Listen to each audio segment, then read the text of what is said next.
নমস্কার, রান্নাঘরের মহারানীতে তোমাদের সবাইকে স্বাগত। আজকে তোমাদেরকে দেখাবো সজনে ডাঁটা দিয়ে পোস্ত আর মৌরি বেটে সজনে ডাঁটার চচ্চড়ি। আচ্ছা, সজনে ডাঁটাগুলো কিন্তু এখন নতুন সজনে ডাঁটা, সরু সরু সজনে ডাঁটা, কিন্তু সজনে ডাঁটা খাওয়া কিন্তু শরীরের পক্ষে খুব উপকারী। এখন এছাড়াও নিয়েছি, দেখো আমি দিয়ে দেবো এখানে আলু আর ফুলকপি। বেগুন হলেও ভালো হতো, আমার এখানে বেগুন বাড়ন্ত বলে আমি এখানে ফুলকপি দিয়েছি। আর যেহেতু মৌরি আর পোস্ত বাটবো, সেই জন্য মৌরি পোস্ত নিয়ে নিয়েছি। প্রথমে কড়াই বসিয়ে দিয়েছি, কড়াইতে সর্ষে তেল দিয়েছি। সর্ষে তেলটা কিন্তু গরম হয়ে গেছে। আর এখানে ফোড়নে আমি দিয়েছি 5 ফোড়ন, আর দেব একটা তেজপাতা।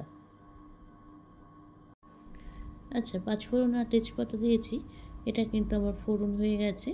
এবার এখানে প্রথমে কিন্তু আমি আলু আর ফুলকপিটা দিয়ে দেবো, একসঙ্গে দিয়ে দেবো, আলাদা করে আর ভাজবো না। এইভাবে মানে ভাজাটা একসাথেই করে নেব। আলু ফুলকপিটা দেওয়ার সাথে সাথেই কিন্তু আমি এখানে একটু নাড়াচাড়া করে নিই। এখানে সজনে ডাঁটাটাও দিয়ে দেবো, সজনে ডাঁটাটাও একসাথেই কিন্তু ভাজা ভাজা করে নেব, সেই জন্য কিন্তু সজনে ডাঁটাটাও একসঙ্গে দিয়ে দিয়েছি।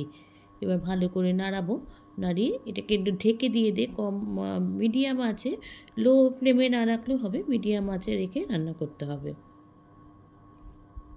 আচ্ছা, সবজিটা এবার ঢাকনাটা তুলে দেখি সবজিটার কী অবস্থা হয়েছে। আমি কিন্তু যখন ঢাকনাটা দিই তখন কিন্তু আমি সামান্য পরিমাণে নুন দিয়ে দিয়েছি, সেটাতে একটু তাড়াতাড়ি মজে যায়, সেই জন্য। এবার এটাকে একটুখানি ভালো করে মিশিয়ে নেব। আচ্ছা, মেশানো তো হয়ে গেছে। এরপর কিন্তু আমি এখানে 2টো কাঁচা লঙ্কা দিয়েছি, আর একটু সামান্য পরিমাণে হলুদ দিয়ে দেবো। দিয়ে আবারও এটাকে ভালো করে মিশিয়ে ঢাকা দিয়ে রান্না করব। যেহেতু আমি এখনই জল দিচ্ছি না, সেই জন্য কিন্তু বারবার নাড়াচাড়া করে করে ঢাকা দিয়ে রান্নাটা করব। আচ্ছা, সবজিটা ততক্ষণে মজুক, আমি এবার একটুখানি শিলপাটাতে সর্ষে পোস্তটা যেহেতু বেটে নেব, কাঁচা লঙ্কাটা যেহেতু দিয়ে দিয়েছি, এখন আর কাঁচা লঙ্কা দেবো না।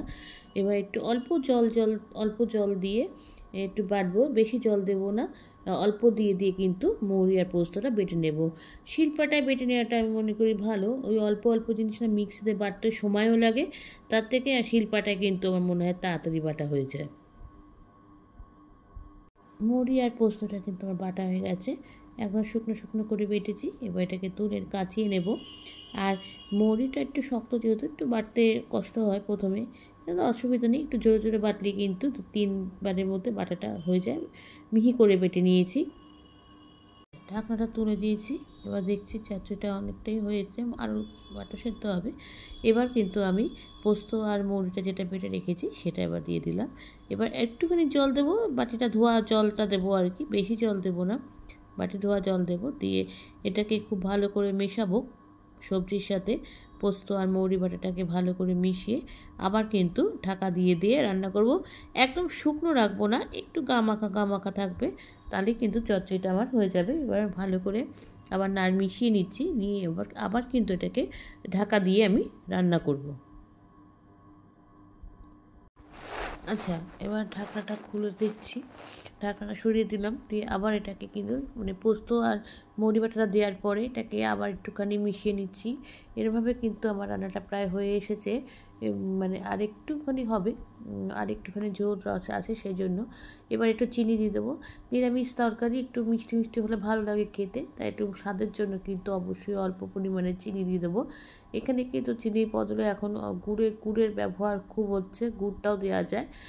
তো গুড়ে আবার একটা হয়তো গন্ধ হতে পারে রান্নায়, সেই জন্য আমি চিনিটাই ব্যবহার করেছি।